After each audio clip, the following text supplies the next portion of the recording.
Welcome to the 6th and final video commentary, special picture video commentary of Limmy Show Series 2. This sketch is inspired by Jean-Michel Jarre and his laser harp. See, if you look at the crowd here, we got this for this kind of stock footage thing, you know, you can just get clips. See, if you see, that crowd isn't that big, it's only made up of like groups of 20 people duplicated. See, if you look about, you'll see the same guy in the crowd with a hat on, you'll see the same lassie in the crowd doing this. If you look about, if you pause it, you'll see a guy jumping like that. You'll see, there he is there, there he is there, and there he is there. I made that music up in Reason, software Reason. Got these, there's these sound things, these things you can get, synth sounds that just sound like that. Automatically without too much fiddling about if you're interested in sound synthesis. Boom, boom, boom.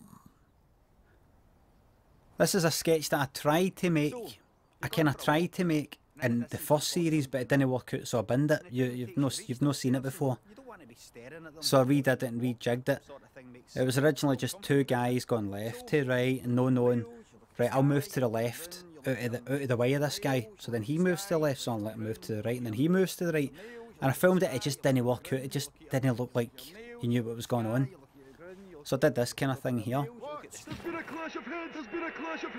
And I put in that line there that I think I heard, like hearing Scottish football now and again if two players clash heads. And I just remember that, I just love that. There's been a clash of heads! I love that, there's like the seriousness. There's been a clash of heads! It's done like that, not in a monotonous way. There's been a clash of heads! Oh my god, the center of the sky is fallen, there's been a clash of heads! Come to Parasite. Okay, let's see where the spirit takes us. And then I put in that, I put that in behind it, and then looped it like that as if I've taken a genuine bit off the telly that I couldn't get the, you know, the roar of the crowd, I couldn't kind of get that off it, so I had to just say, there's been a clash of heads! There's been a clash of heads! She's like the type of lady who would always say, I have to have those shoes. And there you go, there's that psychic thing again. I put in something pointless, like a thing about shoes. And there's the lassie down the bottom left, you see her? Well, you can't see her now. The lassie down the bottom left there, who was in the last one, and in the one before. Just shifting about, a big favourite of the psychics. Every day has been a struggle for you, you just haven't been able to get over her passing. She's telling me that you have been grieving for that psychic thing, I just saying a thing about shoes. I've seen that on a real one on the telly. Because you see, where she is right, she's showing me these red shoes in a box, and somebody will say, but without you there. Oh, did you think it's Alice's? It's a bit oh well, Alice had these wellies. She had wellies. That'll be it. That'll be it. You know what you have to do. I don't know what she means by that, but so here's Raymond Day basically I'll leave a love with you. Try to convince a guy to commit suicide. I can't wait to show you the shoes. Okay? I don't know what his motivations are for that, but there he is. Get a dessert? I don't know. I'll just take these away for you. Are you wanting to order dessert? See this, and do you want another spoon? No bother. Do you want me to bring 2 spoons? I heard that just the other day, and see every time I've heard that since. And do you want another spoon? They date with that wee smile. And do you want another spoon? I get a dessert. And my girlfriend, she doesn't get a dessert, but they go, do you want 2 spoons? And they always say it with that wee smile. They never go, do you want 2 spoons? They never just say, do you want 2 spoons? It's always, do you want 2 spoons? I thought, oh, a bit naughty and sharing. And so anytime I've had that said to me since, I'm like, if they seen the series. But no, they're probably they're just saying it the way that inspired me to write the sketch. But I'm always like that. Have you ever said aye to something to which you should have said no? Something you really didn't want to do?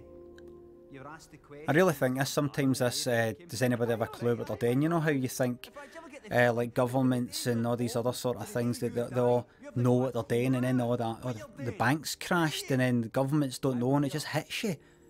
Everything's just made of people. And think of all the people you encounter in your daily life. Most people are not that good. Most people are kind of crap or don't bother or can't be arsed. And it's just all held, the whole planet, the whole society's just held together with blue tack and tape, sellotape and things like that. It's not made up, there's no kind of Illuminati and big like New World Order and higher thing like that. Nobody knows what they're doing. Nobody's that clever. Well, guess how I came up with this sketch here? I was honestly lying in the bath, thinking of sketch ideas, and I looked at my fingers and saw my wrinkled up fingers. I thought, there's a sketch. Because I looked at my fingers, I don't know if you can quite see it there, but see my fingers get all wrinkled up.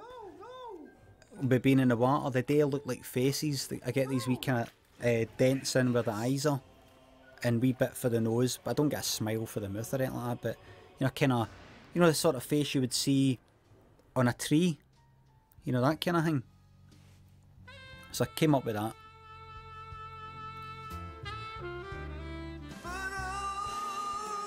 This high note sketch is based on all these singers who, in their recordings, they can hit high notes, but in real life they can't. See if you ever look it up, Roxette, It Must Have Been Love. It must have been love. Like when she changes up a key.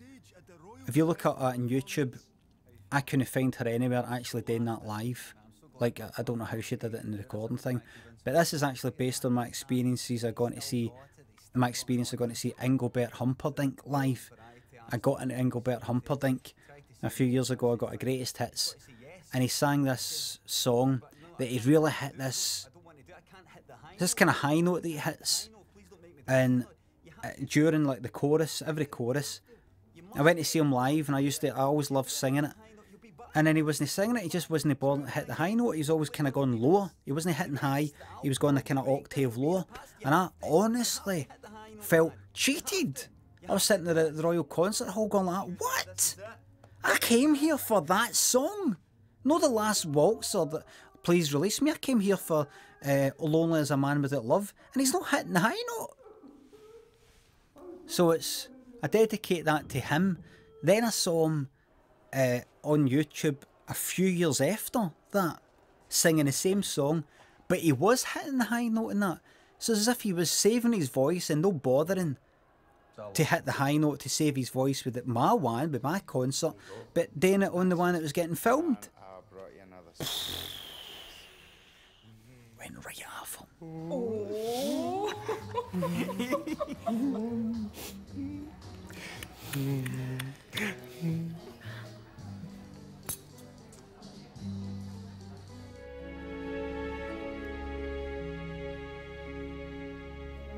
I want to take you away, take you to places you've never been. Filmed there, I was just leaning there, I've been to Morocco, it's shite, the austerity. Leaning there, the seat, the two of us were leaning their seats back to front.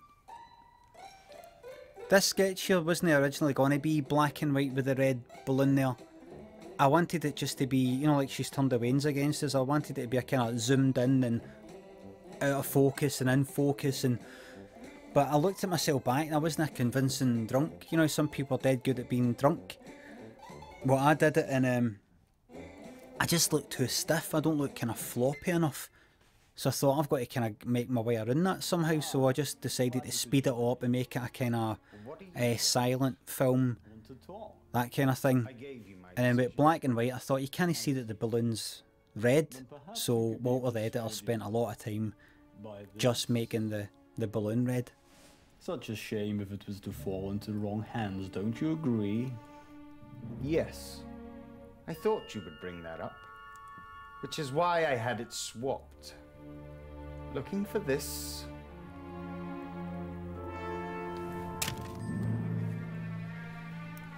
Ah, yes. There's the back of my head there again. I thought you would somehow Look like a get seal. your hands on it. Don't know if it's a seal, look like a beaver. Like the back of my head looks like a beaver. You know, kind of slick. Yes. I thought you would. I would expect nothing less. Which is why I made a copy too.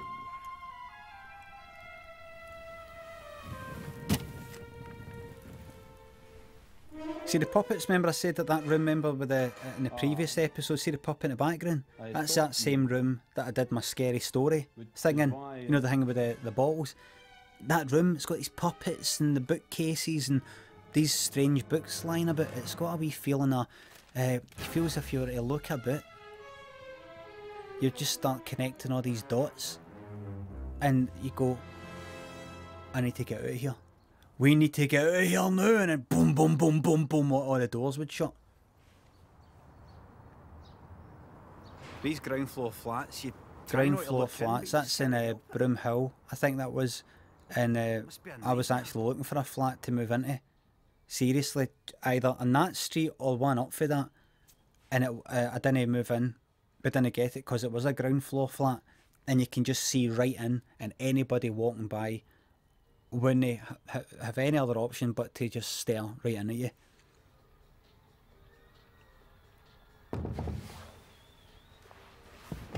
Just feel like you're in they flats across the road. You just feel like you're in Big Brother, wouldn't you?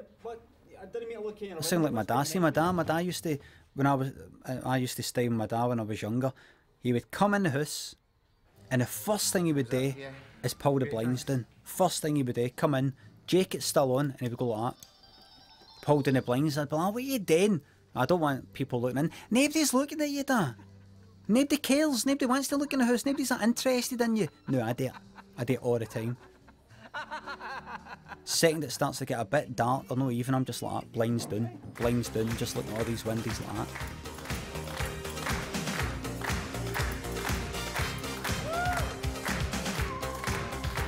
In the Night by the Pet Shop Boys there, also known as the theme tune for the Clothes Show if you're old enough.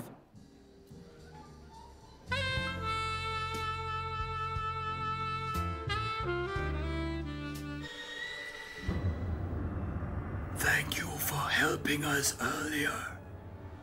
That's okay. That is really how I came up with that sketch, just lying in the bath, doing the voices like that, with my girlfriend outside listening, now and again, hearing me going like that. Okay. Okay. Thank you for helping us earlier.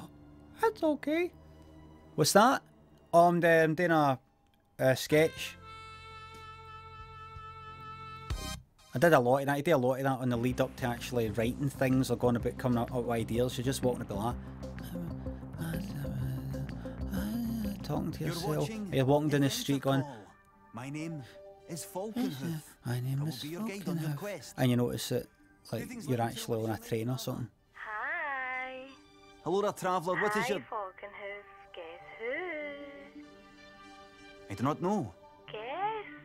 Ah, game. I do like a good... I don't know if you're familiar with the first series, but in the first series there's a guy that Bones is up. I think his name's... I can't remember if my name's meant to be Ped, Falconhoof's name's Ped, or his name's Ped. Stu. No, his name's Stu, my name's Ped. Thank you. Would you like and he talks about Stacey and how he meets up with her every Wednesday, I think it is. This is Stacey. You awake in Voldesad's dungeon. I've obviously met up with Stacey at some point and I'm wearing this. So later on you'll hear Stacey say, right, you know, she's pissed off us and she says, right, I'll see you on Wednesday. In fact, make it Thursday. Very well. She's going to shag at Stu.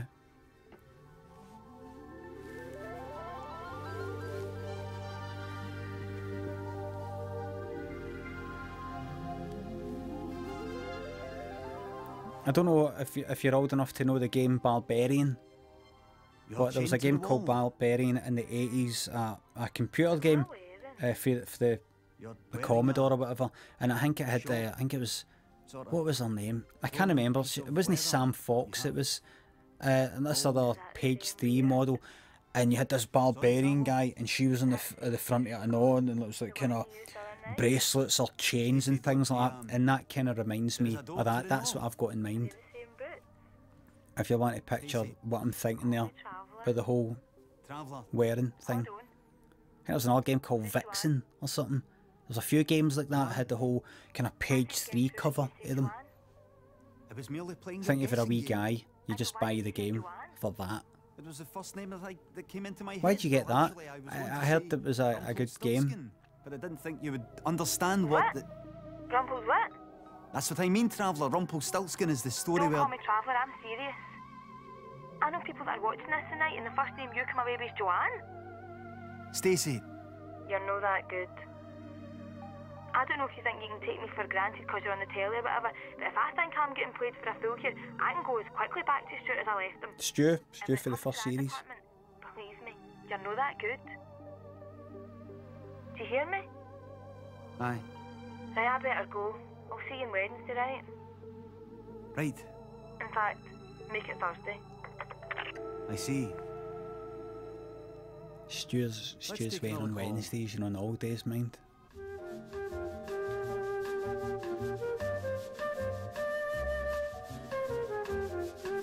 Yep, I've had that a few times. I don't know which one I hate more. When you get this or this.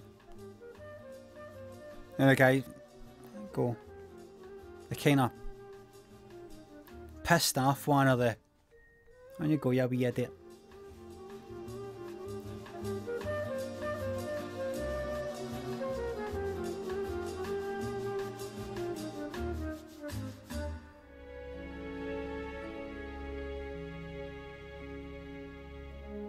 To film that sideways thing there, what we did is I filmed us just stoning upright, looking up, and then tilted us like that. There's an ocean between us. There's a wave that washes. You're going bald.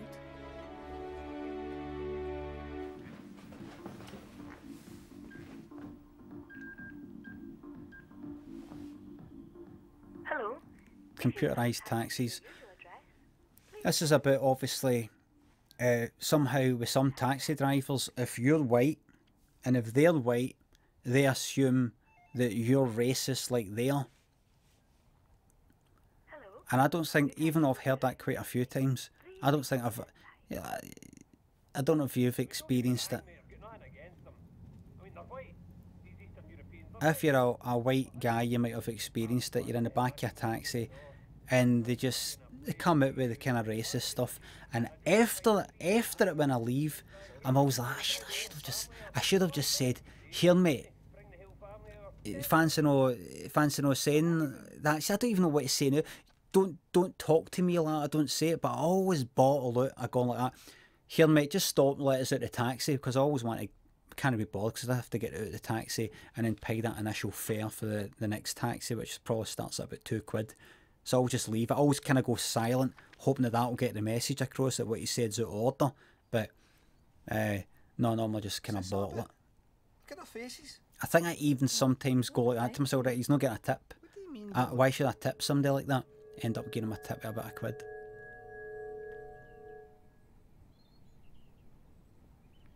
What do you mean they look fine?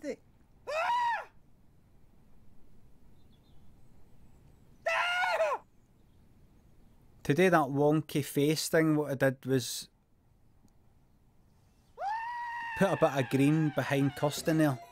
Green screen stuff, and then we could warp the face a little bit, but using that living room background without actually warping the window behind it.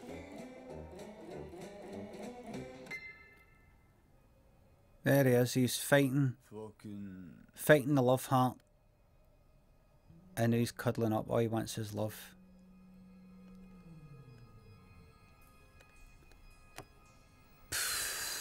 I don't know. DD just can't be bored there.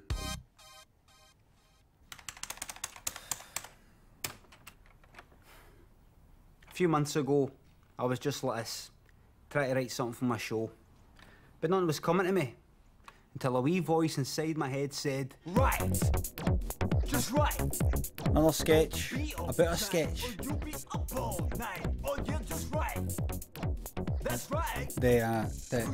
The one in the bath, that came about with being in the bath, and that came about because I was sitting there going like that. I should just do a sketch about trying to come up with a sketch. You just heard it. I did this. This sketch is called Flanagan, and I did this at my first stand-up show. Was it my first? It'll be my second. First Fringe, which was 2007. It was a wee room, about 50 people, and that lasted about 5 minutes. And the funny thing is, I did it at the Fringe, and then I did it at the Comedy Festival, and then Glasgow Comedy Festival, then the Fringe, and then I did it later at Edinburgh later in the year. And there was a lassie right down the front. I think she was like a teenager, like late teens, and she made it quite clear she couldn't care less, because I was acting it out, and the way I acted it out was, I'm turning to the right, just me on the stage myself, going like, aye, the Monolanders came around and they said that you did what? I did just, hold on a minute. You meaning to tell me? Aye, but he said, so just kind of turning like that. So I'm trying to, I've remembered the lines, and I think I'm doing quite well, and people are enjoying it. Lassie right down the front, right there, like horns distance, arms length away, went like that. Oh, pure loud. She wasn't just yawning, she was doing it in that kind of cheeky, boring way, but somehow I like it enough to stick it in here. But I went like that thing, with the kind of stand-up thing, you just got to maybe hear stuff like that now and again. Not that often, but every now and again you hear that, and you've got to just kind of go on and pretend you didn't hear it. But I asked her later, Hart and her pals got a picture of the ways, and I said, take it you didn't like the Flanagan sketch earlier. She went, what? Yeah, I heard you yawning. You went, oh, and I think she just said, oh, did I? And that was that. So sorry if you're wanting a satisfying conclusion to that story. I haven't got one. She denied it.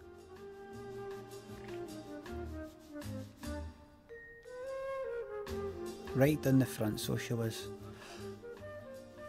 Me acting it out, turn it left, turn it right. Ooh. I would have preferred her to go like that. Shite. Next sketch, shite.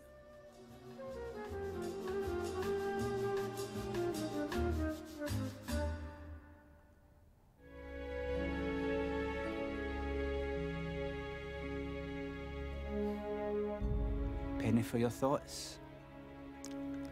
I hate that sound you make when you smile. Right, wait to see this. Roddy Hart in the background there, look. Remember Roddy Hart for the Martipello episode? With Tommy Riley, I'm joking, Tommy, I didn't forget your name, mate, I was joking. Imagine looking like that. Aye. Look at the spell mistake, you see that? See the spell mistake in the magazine? Said syndrome, like second album syndrome or whatever it is. Syndrome spelt with, look, didn't end with an E. Syndrome with M at the end. That wasn't deliberate, that was a spelling mistake. It wasn't mine though. What are you staring at me for? Well, because the last time I looked at him, I should have...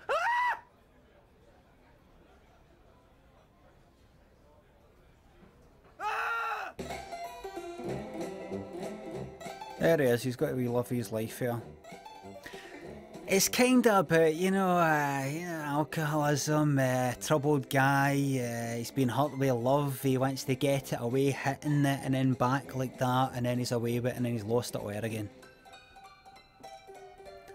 It's funny, my dad and this other older guy, separate occasions, went like that is, that one with that sketch with the love heart balloon, where'd you get the idea for that? For? I went on, I just came up with it. Aye. I said, how'd you like it? Aye. You know, as if it kind of sort of got them somewhere. Where did you get the idea for that? As if I could just picture him sitting there watching it like that with a whiskey and greeting into it. The sketch with the love heart balloon. Where did you get the idea for that? Where the hell are you? It's 20 past 6. We're supposed to be going to the pictures.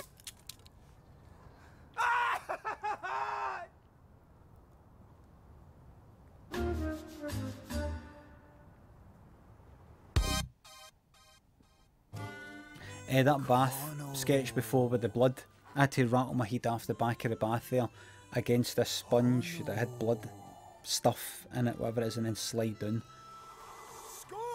I wasn't injured, don't worry, everything's fine. I think I made a big splash either on that one or the one coming up, but I soaked the place. I went right under, and then I came up and the room was quiet. I was like, what's went wrong? It's because I kind of soaked the room quite a bit. I don't think people were maybe a wee bit pissed off with us. I don't know.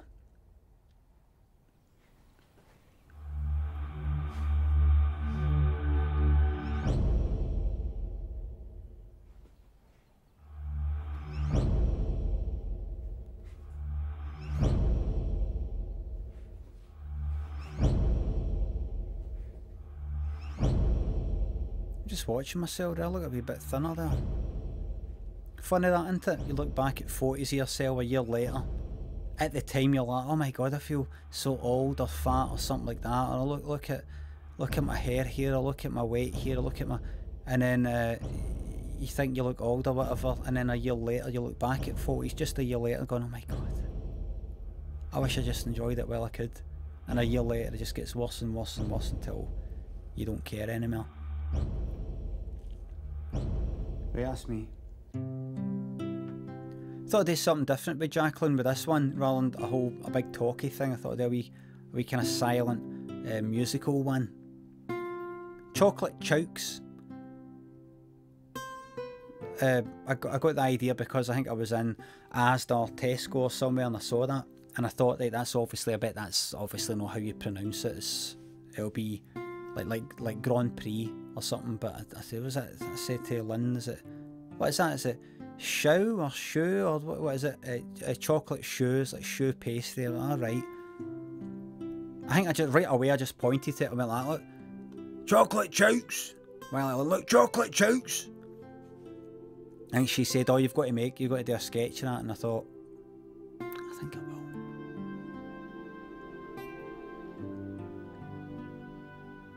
And they're really nice and all. That's kind of a bit like my socks sketch. I did the sketch about socks, and then I went and got the socks. I did a sketch about that, or saw the bun, and I put the voice on, and then for the first time got myself a chocolate chokes. There she is, she's back. Still got them on the menu. Aye, gives a chocolate chokes. A what?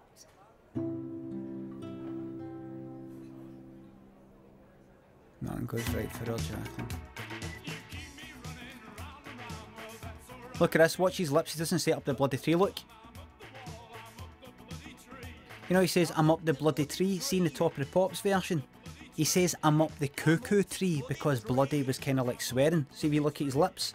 He says, I'm up the cuckoo tree. So I had to use the music saying Bloody Tree and put it air the Top of the Pops thing where he's actually saying cuckoo tree. That was meant to be me falling out the tree, hitting my head off branches and going and then it's going to be the bubbles, but never had the time.